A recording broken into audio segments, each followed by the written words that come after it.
San Benito, en el prólogo de la regla, una de las preguntas que él hace es: ¿quién es el que quiere vivir días felices? Esa es la propuesta que San Benito le hace al que se acerca al monasterio. ¿Tú quieres vivir días felices? Bueno, este es el camino. El origen de la vida monástica cristiana, porque hay vida monástica que no es cristiana, es muy antiguo, prácticamente desde el siglo IV. Ya existen monjes cristianos en el Medio Oriente. Entonces, ¿qué es lo que mueve a los monjes en esa época? O las personas, los cristianos y cristianas, porque había monjas también en esa época, es la búsqueda de Dios, la búsqueda de la experiencia de Dios. En un momento en que la iglesia todavía era perseguida, pero las persecuciones empiezan a disminuir. Entonces los monjes y las monjas buscaban como un desafío mayor en su búsqueda de Dios. Entonces se retiran al desierto, básicamente en Palestina y en Egipto. Entonces, pero lo que los mueve fundamentalmente es esa búsqueda de Dios.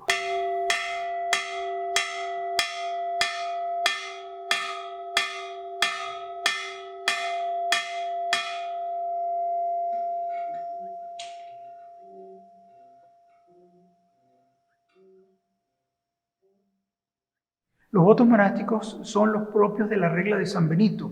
Y aquí se entronca con otra temática que mucha gente no entiende. ¿Qué diferencia hay entre nosotros y los demás? Entonces, primero que nada, que como órdenes religiosas, la que sigue la regla de San Benito es la primera en Europa. La original, por así decir. Entonces, nosotros tenemos los votos de la regla de San Benito, que son obediencia, conversión de vida y estabilidad. Eso la gente no lo sabe, no lo conoce, porque las órdenes que surgen en el siglo XIII tienen castidad, obediencia y pobreza. Nosotros tenemos obediencia, conversión de vida y estabilidad. Entonces, ¿qué quiere decir? Eso nos diferencia mucho también, porque no solamente en términos de votos, sino en términos de qué es lo que hacemos. Entonces, las órdenes que se fundan en el siglo XIII, notoriamente los dominicos y los franciscanos, son netamente misioneros. Y los monjes no eran misioneros. O vamos a decirlo de otra manera, la misión era la propia vida, en torno a la cual se generaba toda una espiritualidad y una manera de vivir la vida cristiana. Pero ahora, dentro de la regla de San Benito, está la pobreza y la castidad, pero están dentro de la conversión de vida. Entonces el voto de conversión de vida abarca todo eso. Y conversión de vida, conversión continua, porque San Benito lo deja muy claro en su regla. Esto no es cosa de un momento, esto es cosa de toda la vida. Entonces, por ejemplo, aunque nosotros no tenemos un voto de pobreza, en la regla de San Benito él dice: el monje no tiene absolutamente nada. Bueno, no es un voto, pero la regla es clarísima. Y va lejos con eso. Por eso todo lo que el monje tiene lo tiene que recibir de la comunidad, no tiene nada propio. Nuestro auxilio es el nombre del Señor, que hizo el cielo y la tierra.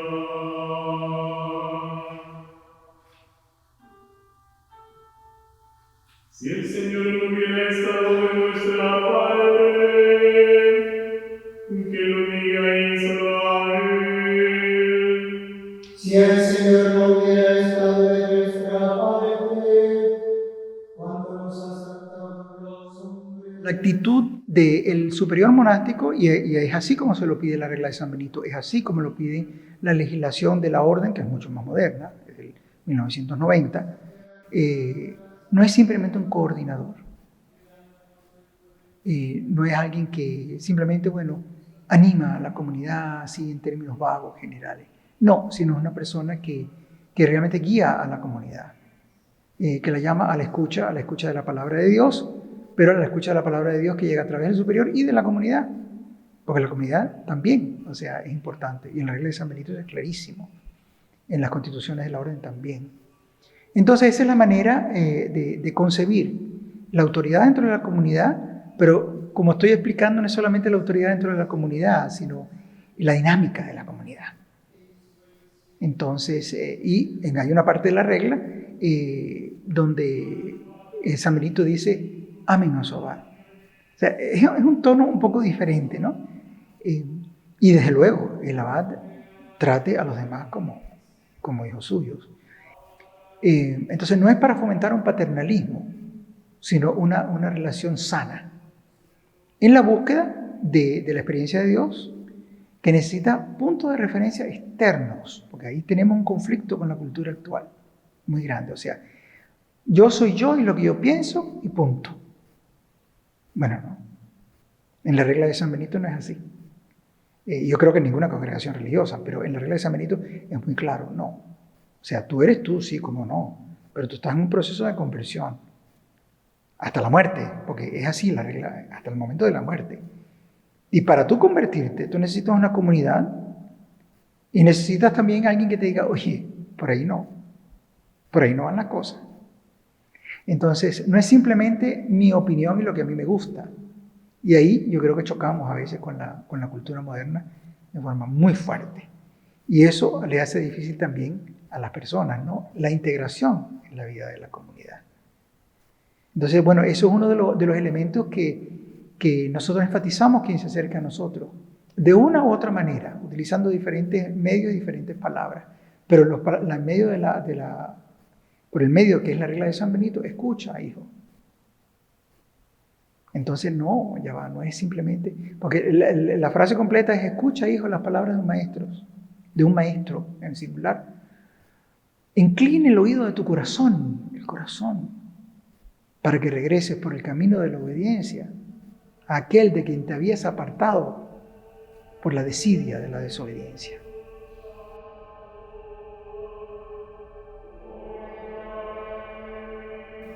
Y esta obediencia que se basa en la escucha de Dios, en su palabra, y a través del superior, que es padre, médico y maestro, y de los hermanos.